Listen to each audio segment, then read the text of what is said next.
Mummy काय ग? चला लवकर आवरा. आणि काय ते हॉलमध्ये किती सामान आणून ठेवले तुम्ही? एवढं सामान कशाला? आपण गावालाच चाललोय फक्त, काय तिकडे कायमचं राहायला नाही चाललोय.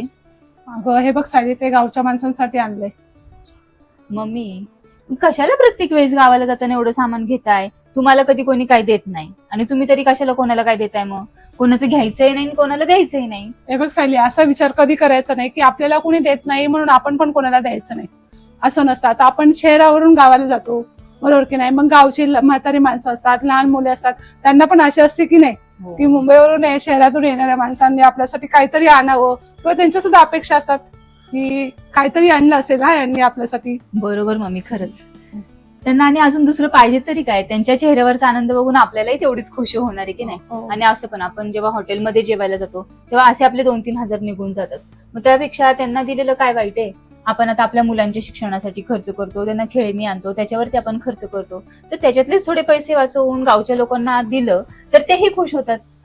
आणि त्यांची जी खुशी, त्यांचा आनंद असतो ना, ती खरंच आपल्याला खूप मनापासून शांत आणि समाधान देते.